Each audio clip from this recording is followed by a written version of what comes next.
the sign at the beginning of, I'm climbing Humbug Mountain right now because I figure I stay at Humbug Campground. I should definitely climb the mountain next to it. But the sign at the beginning was very clear that this was a 3-mile uphill high elevation trail. So you better be ready. And now they're letting you know every quarter mile how far you've gone.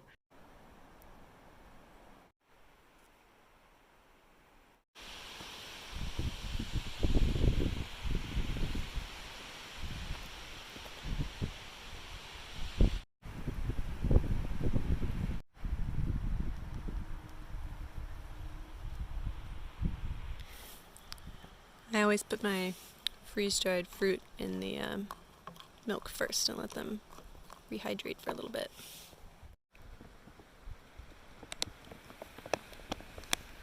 What are you doing?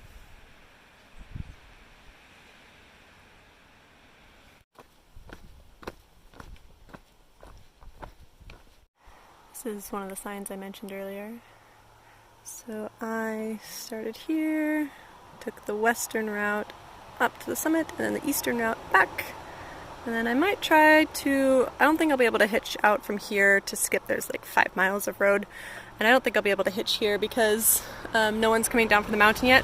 So I might go through the campground, take this trail to the day use area, and hopefully by then people will be heading south.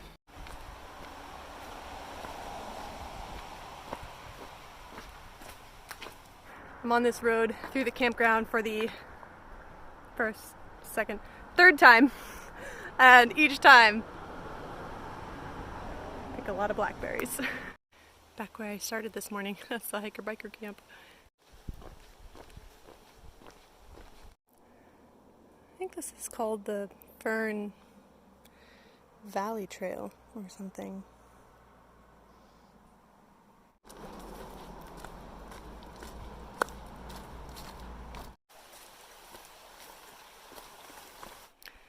This is a fish hatchery from the 1940s that they might be trying to restore.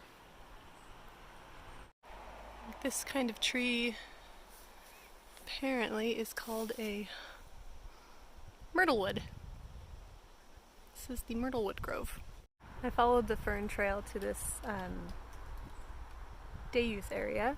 And I'm hoping to get a hitch around the 5 miles of Highway 101 walking.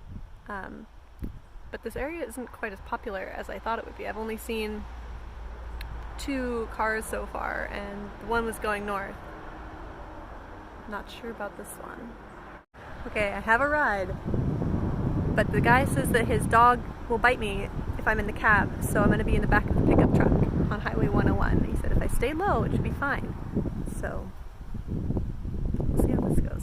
I was told to stay low, so I'm staying as low as I can. We're going. He gave me the hitch, dropped me off here because he said there's often lots of elk in this meadow, but not today. So he gave me a ride to Arizona Beach, which means I skipped about 5 miles of Highway 101 just now. You can see Humbug Mountain, so I haven't gone that far. It's kind of weird. Even being away from the sound of the ocean for half a day is weird. It feels strange. Like I can always hear the ocean on this trail. I want to go all the way back through that park just to get on Highway 101 to get over to the prehistoric gardens. So I'm doing this like miniature steep uphill little bushwhack to get to the road. Really just a short way on Highway 101.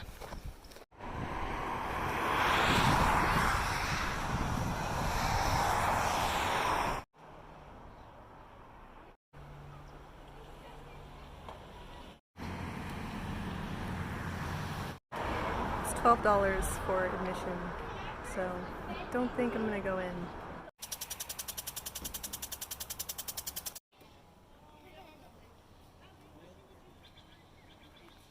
I've been at this dinosaur place for about 40 minutes and still no luck with getting a hitch. Actually the owners of the prehistoric gardens ended up, they were driving down south, so they took me along. They saw that I've been waiting for a little while. They're really nice. It's been in the family. Her grandfather started it. I really wish I'd gone in.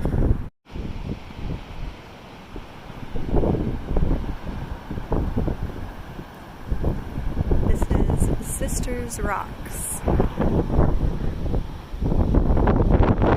Also a side trail.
As fast as I can because it's very hot actually and exposed. I'm wearing my rain jacket for shade, not for warmth.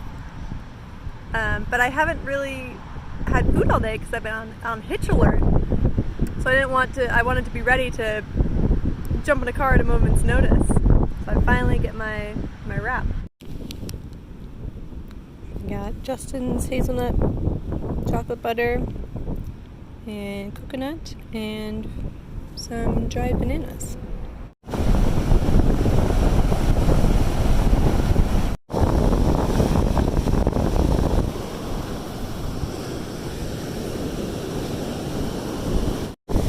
This is one of the beaches where next to the water it's really sloped, so you have to be up here on the soft sand. It's a bit of a slog, but sun's going up behind the clouds, so it means it's good weather for walking.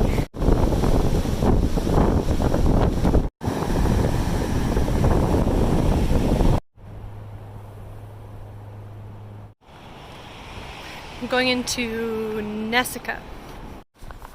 I'm leaving Nessica. It was very small.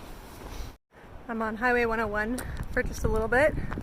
I think there actually was a little trail that would cut off this part, but in front of it were a couple of characters who didn't really give off safe vibes, so just gave them a friendly wave and kept going to the road where there's lots of people. That was the Geisel Monument. It's the graves of the Geisel family who died in 1856, or some of them died in 1856 when they were killed by Native Americans back then. And there's no sign saying any of this historical information. I had to look it up on some county historical page or something, which has an interesting spin on it, because it focuses on the fact that this family was killed and they were forced from their homes and a lot of other things, and the reasonings that it gives was that, how did it phrase this? That Native Americans were filled with hate for the white man because all the white man did was take their land and in return gave only blankets and disease. Anyway, but looking, it referred to the people, the Native Americans who attacked the Geisel family as the Tututnis people, which if I remember correctly, were the people whose village was invaded in 1856 at Battle Rock. I'm sorry, in 1851 at Battle Rock. So this is 5 years after their village has been invaded by settlers. And 1 year, I think, after the formation of the sub-reservation, the coastal reservation, which is forcing Native people away from their lands. I'm not sure if they started the forced marches by 1856. I think Amanda was forced on the march in 1864. But just a lot of interesting context around that time period that the information source that I was reading didn't include. This old coast road has been long, maybe a few miles, but it's been really nice. I'm pretty tired right now, so I'm hoping that I'll have luck finding a good place to camp. This is one of the gaps in developed camping on the trail. That's not a spot. So I have to stealth camp and hope that it's legal. Maybe camping on state land is okay. Beach, I don't know. I'll do my best.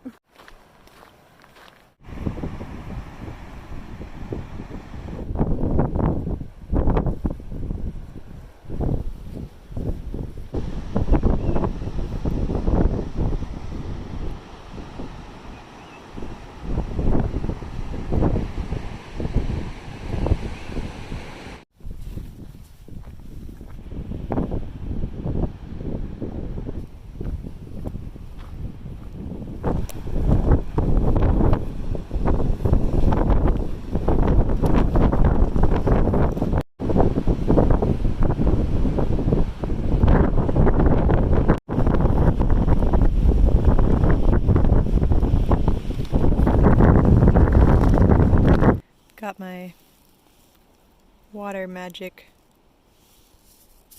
straw. I actually already tried these when I had dinner with some other thru hikers the other night. It's kind of fun. Every time you take a sip, it dissolves a little bit more. You really only get about 10 sips out of it. But it really, it's raspberry lemonade. Almost done.